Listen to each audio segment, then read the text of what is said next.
Good morning. If you could please take your seats, we're going to get underway.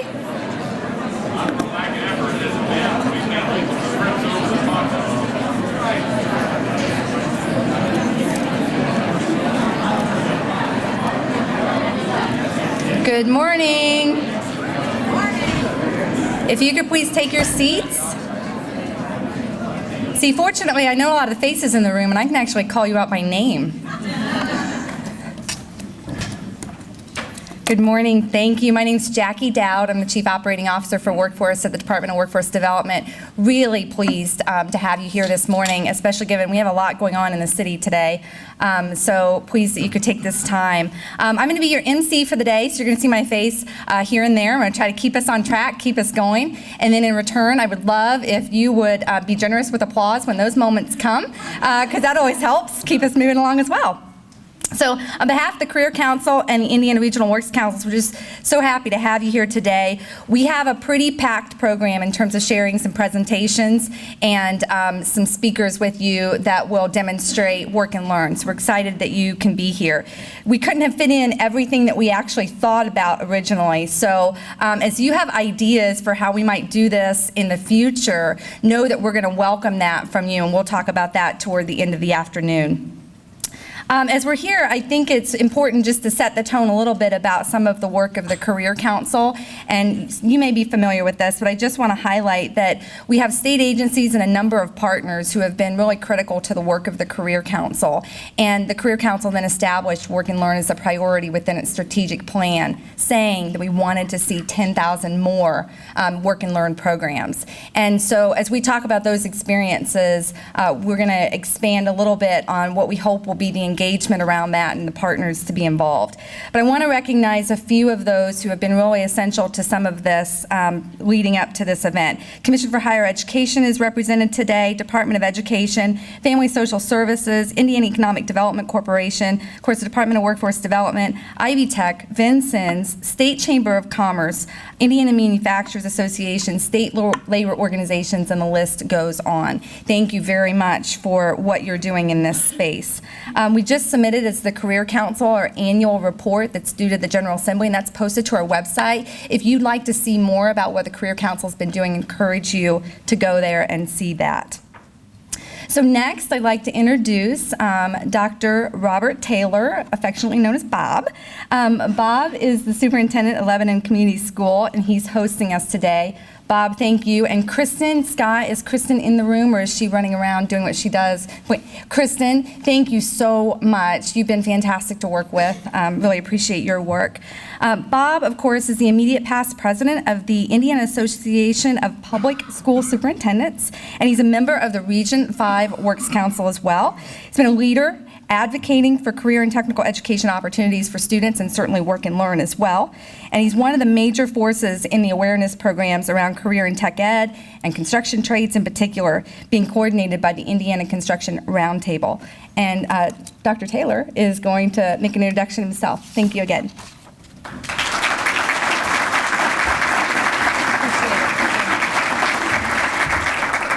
Thank you, Jackie. I appreciate the work that you and your staff do. This is a collaborative effort. We are here today not as a result of one or two individuals, but the result of a collective Hoosier initiative to improve not only our state, but to provide opportunities for our students and the future of Indiana. So on behalf of the Lebanon Community School Board of Trustees, the staff and administration of Lebanon High School, and our Mayor-elect Mac Gentry, we want to welcome you to the Herman B. Wells Community Room of Lebanon High School. We're excited you're here. This was a vision that started as a partnership between our community and our school corporation. And this just shows what can be produced when people come together with a common purpose and a common focus to do good things. And that's why you're here today. And it is indeed my pleasure at this time to introduce our first keynote speaker this morning. This is an individual that, through her work in both the private sector and in public service, exemplifies the very reason we're here. The commitment and dedication that she's demonstrated, not only through her educational preparation, but through her service to her community and her state, and in support of her husband, who, by the way, works in the trenches as a high school principal, And if you've not done that job, that is way in the trenches. She has continually demonstrated a commitment that I think we all find to be exemplary, not only as a leader, but as an inspiration. When we look at the needs in our state, when we look at the future of our students, and how that those two really run parallel in their need to ensure that we, as those individuals that are in education, in business, and in government, can provide the opportunity for success. Those are the types of activities that will guarantee Indiana continue to lead the nation, not only in workforce development, but in providing a quality of life that each and every one of us here today want to ensure is available to every one of our citizens here in the state. So indeed, at this time, it's my pleasure and honor to introduce the 50th Lieutenant Governor of the state of Indiana, the Honorable Sue Ellspermann.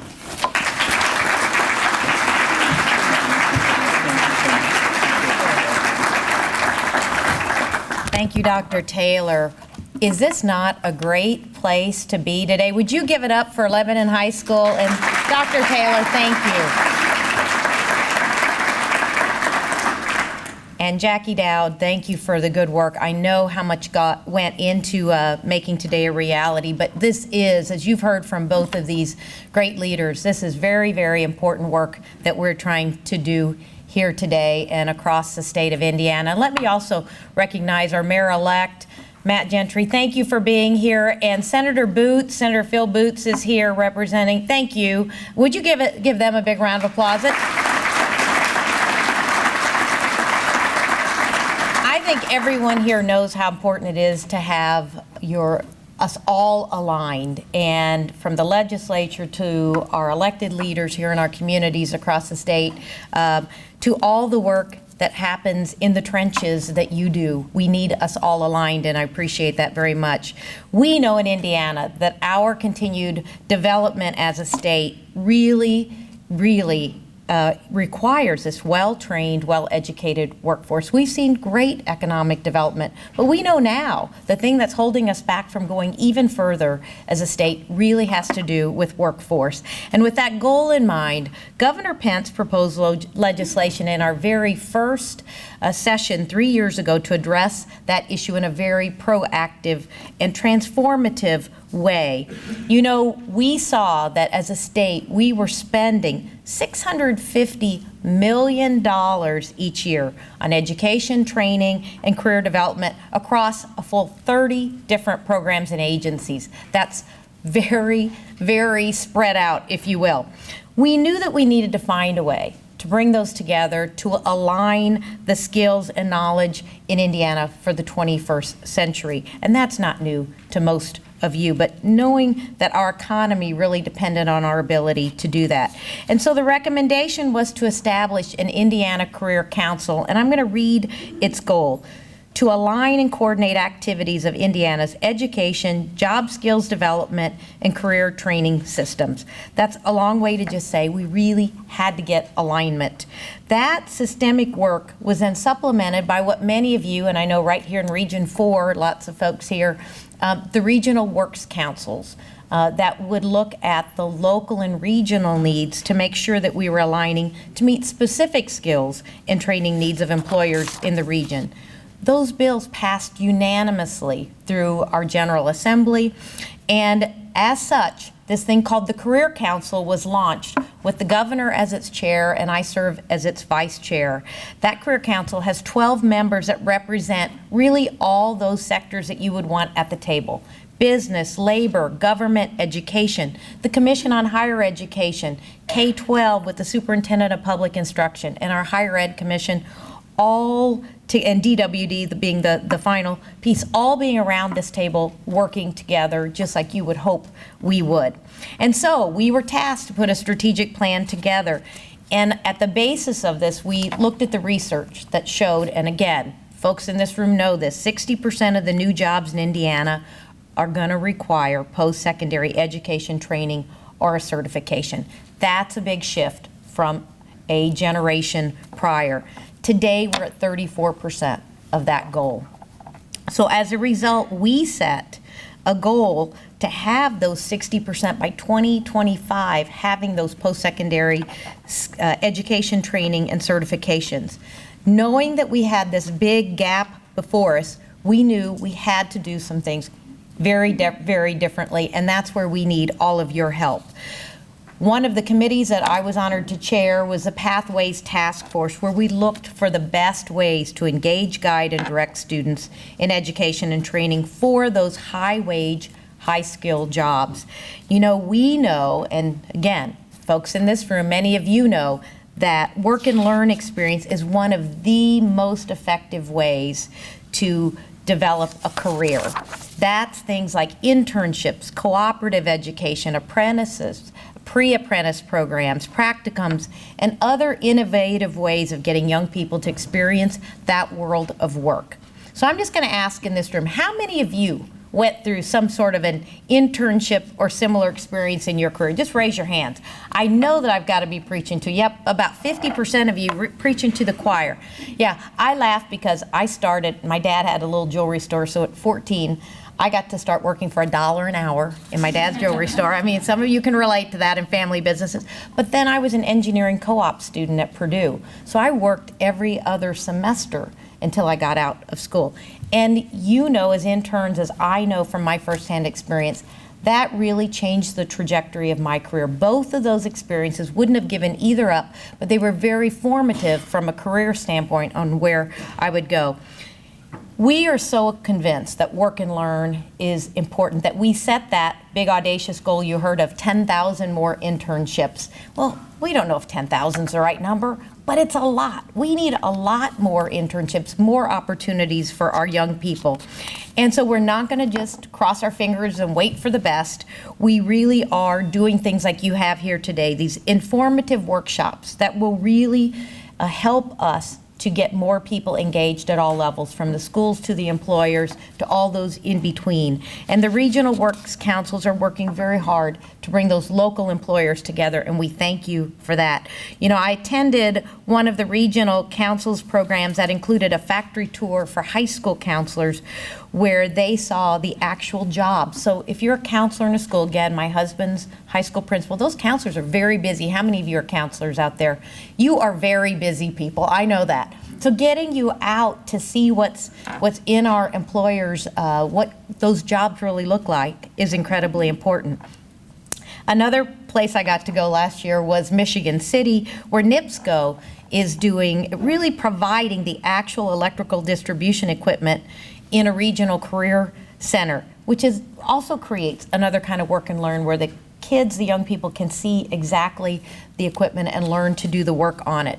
And then one of my favorite events this past Christmas when I went home, we had an internship career fair over the holidays when kids were home. And I thought, and you know who put on that internship career fair? Interns from the previous summer at their employer, did it as a community service project, and had 20-some employers show up, and well over 100 or 200 kids show up to look for internships. All of that is good. I want to do a special shout out to Noblesville High School. Do I have anybody from Noblesville? Nobody here, but they were the first school to engage a full-time internship coordinator in 2012. They have more than 135 students participating in internships as of last year, and nearly 50 different businesses. Now think about that. That is awesome to give the kids a real variety and a look at what those great jobs and careers are in their community. As a career council, we drafted an internship guide. We know that there are a lot of misperceptions as well as concerns about how do you run an effective internship program. We want them to be quality programs. That's something that's available. It is online. Jackie, they can find it where? www.in.gov/ICC. There you go. So you can find that, but it's really a good guide to use, and it is a myth buster about what interns can and can't do and how to do that well. And we know that these internships are really worth the effort based on a number of positive outcomes that happen when kids are involved in internships, and I'm going to just click through a few of them. One, it introduces the student to specific careers and exposes them to a variety of the career opportunities in a workforce around their region. They can see what these range of jobs really are. Many just don't know what happens in those black boxes that they see along the road. It allows the student to do the work of that future career. I saw firsthand when I co-opted that I loved doing industrial engineering work. I would not have finished all those physics classes if I didn't know I was going to like the job at the end of the road. So I think that's very important that they get to do that work. For many of those students, it allows them to practice those soft skills. You know, we hear more and more for employees that that's what we need. We need to make sure people come in not only with the knowledge in their head, but those soft skills that are needed in the workplace for reliability, cooperation, and the ability to take direction from others. And it also serves, if you're the company, the big win is you got to see this student in action. You can consider it an audition, if you will, or a good test drive to see if this student is going to make a good part of your workforce in the future. As competitive as this market is getting now for good employees, you see employers really leaning on those internship programs because that's a way they can keep good talent in their community. So all those are very, very good reasons for internships. I want to thank all those organizations and employers who are already supporting and providing those work and learn experiences, and I'm looking forward to many, many more joining us. I want to also extend a particular thanks to the Indiana Chamber of Commerce. I saw with Indiana Internet, where's Janet Boston? Where'd she go? She's back there. Thank you so much. I know you've got your table out here. Keep up the good work. 10,000 more. So remember, 10,000 more. Keep that up. The Department of Education, the Commission on Higher Education, Department of Workforce Development, all of you have worked so well together to help us launch these aggressive efforts. There's really no understating the value of work and learn experiences in our overall workforce development efforts. We know as a state, if we're going to move forward towards that truly full employment, it's going to be critical that we keep and develop the talent that we have in the state. My hope is that when you leave today, you will have a new and even higher level of enthusiasm for providing and supporting work and learn experiences.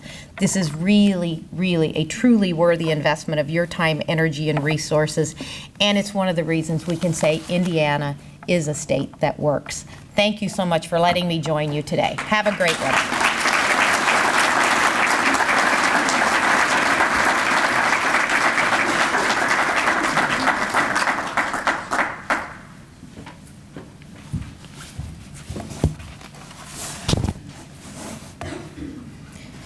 Thank you so much, the Lieutenant Governor. She has been leading on much of the work of the Career Council, as you can tell. If you didn't hear me mention the website, I'm going to repeat that to you, but you can also Google Indiana Career Council and it comes up. But it is www.in.gov/ICC. Again, what you'd find there are all the materials that were referenced by the Lieutenant Governor and myself earlier. So now we're going to go into the first of a few of the programs that are going to be featured today. We're going to start with the Jay County Schools. Jeremy Gully here is the Director of Teacher Effectiveness. He's brought a few colleagues to share with you a little bit about their program. I want to welcome Jeremy and the team here.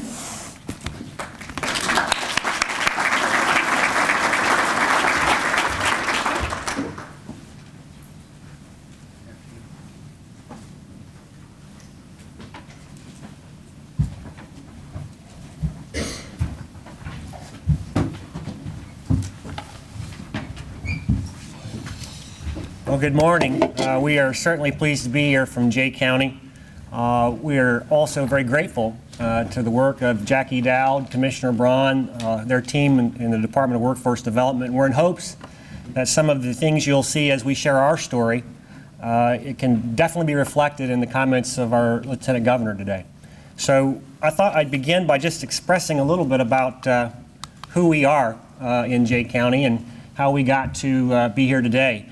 As you can see, hopefully you'll reference some of the screens around you. I guess there's one to my right here. CTE, Career Technical Education, is a priority in our high school. We do not belong to a vocational center. We are a high school, comprehensive high school with a lot of career and technical education.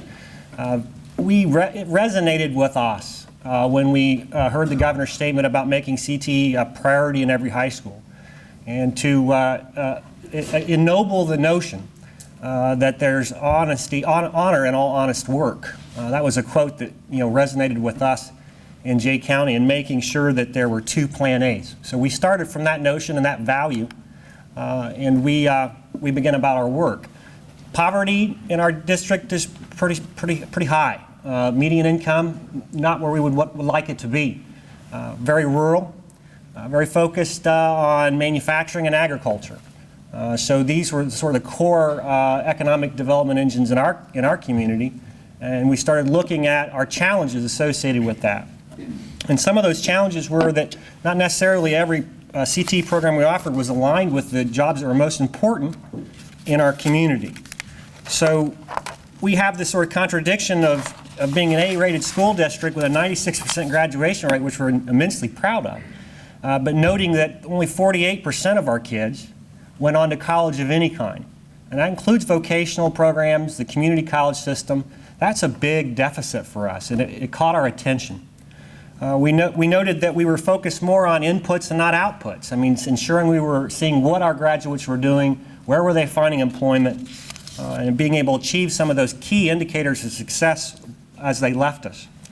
Well, our counseling programs weren't necessarily focused on pathways that were aligned to high-demand, high-wage jobs that actually contributed to our economic strength in our region.